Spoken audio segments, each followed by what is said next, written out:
중요한 결정은 오전에 내려야 한다.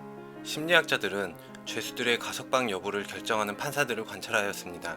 판사들의 가석방 허용 여부는 범죄의 종류와 죄수들의 반성 여부로 판단해야 하지만 놀랍게도 판사들이 아침에 무엇을 먹었는가로 판단하고 있다는 것을 밝혀냈습니다. 자세히 말하자면 아침 일찍 심사를 받은 죄수 중 65%가 가석방이 허용되었고 오후 늦게 심사를 받은 죄수는 10% 미만만이 가석방이 허용되었습니다. 같은 범죄와 같은 복역 기간을 거쳤음에도 불구하고 오후 늦게 심사를 받은 죄수들은 가석방이 허용되지 않았습니다. 판사들은 연달아 결정을 내려야 하는 정신적인 작업을 합니다.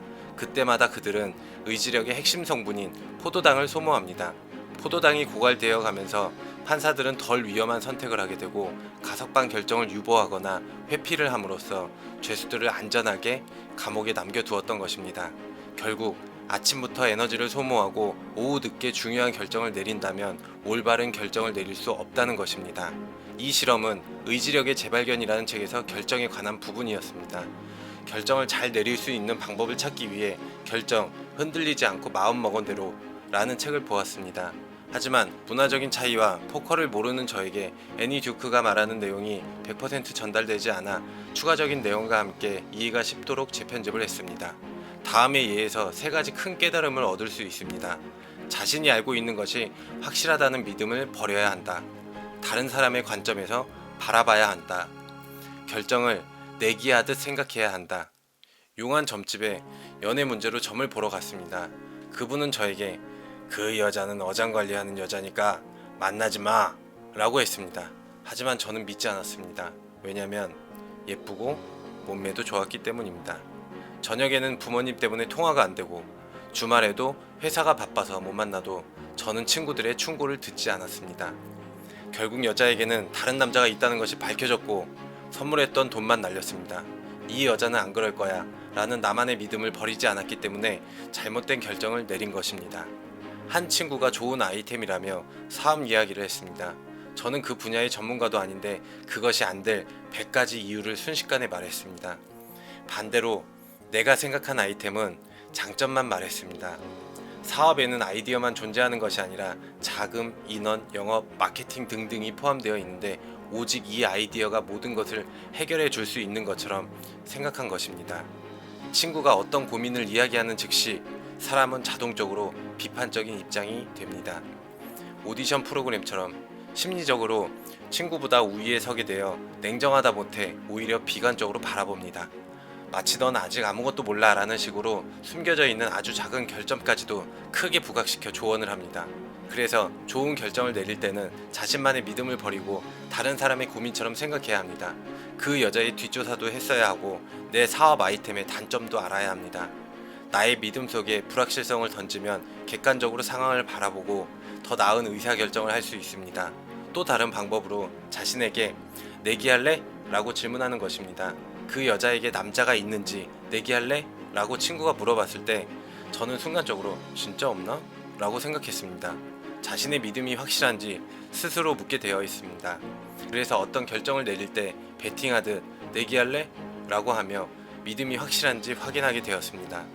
미래에 초점을 맞추어야 한다. 제 친구 중 한 명은 회사가 적성이 안 맞아서 이직을 하고 싶다고 합니다. 그 친구는 여러 회사를 알아보다가 결국 같은 업종에 연봉이 더 많은 회사로 이직을 했습니다. 그리고 얼마 후 적성에 맞지 않는 일이라고 또 후회를 합니다. 미래에 초점을 맞춰 이직을 하게 되면 연봉이 낮더라도 업무를 고려하여 이직해야 후회를 하지 않습니다. 왜냐하면 연봉이 낮아서 곤란해지더라도 자신에게 맞는 적성이었는지 경험해 볼 기회는 가져보았기 때문입니다. 같은 방법으로 돈을 많이 벌고 싶다면 영업직이나 사업을 해야 하고 대학원을 준비한다면 야근이 없는 회사를 선택해야 합니다. 결론적으로 좋은 의사결정은 자신의 목표와 방향에 맞춰야 합니다. 의사결정을 확률로 생각하라. 저는 저녁을 시켜 먹기로 결정했습니다. 짜장면과 짬뽕을 두고 고민을 했습니다. 저는 이 문제를 확률로 생각했습니다. 우선 이 중국집이 짜장면으로 소문난 집이라 70점을 주었습니다. 그리고 전화를 하자 평소보다 주문이 많다는 것을 알게 되었습니다. 면이 불어서 올 것이기 때문에 즉시 30점을 깎았고 결국 짬뽕으로 시켰습니다. 확률로 생각했기 때문에 새로운 정보를 받아들일 수 있었고 짬뽕을 맛있게 먹었습니다. 이 집은 짜장면이 맛있다는 믿음만 가지고 확률로 결정하지 않았다면 퉁퉁 부른 자장면을 먹었을 것입니다. 가위바위보는 의사결정 과정과 유사합니다. 상대방이 무엇을 낼지 정보가 없는 상태에서 최선의 결정을 내려야 합니다. 게다가 상대가 가위를 낸다고 미리 말을 하면 더욱 혼란을 가중시킵니다. 진짜로 가위를 낼지 거짓말로 현혹하여 볼을 낼지 알 수 없습니다. 아무리 좋은 결정을 내려도 운이 따라주지 않아서 질 수도 있습니다. 중요한 것은 결과가 아니라 의사결정을 내리는 과정입니다. 아까 주먹을 냈으니까 또 주먹을 낼 확률이 적다고 판단하여 가위를 내면 비기기라도 해서 위험을 최소화하는 것처럼 좋은 결정을 내리는 습관을 길러야 합니다. 위의 모든 깨달음을 알고 있다고 해도 결정을 쉽게 못하는 이유는 각각의 장점이 있기 때문입니다. 이럴 때 장점을 볼 게 아니라 버려야 할 단점을 찾아야 합니다. 면이 퉁퉁 부를 수도 있다면 얼큰한 짬뽕을 먹어야 합니다. 좋은 결정은 경험에서 나옵니다. 그리고 그 경험은 나쁜 결정에서 나옵니다.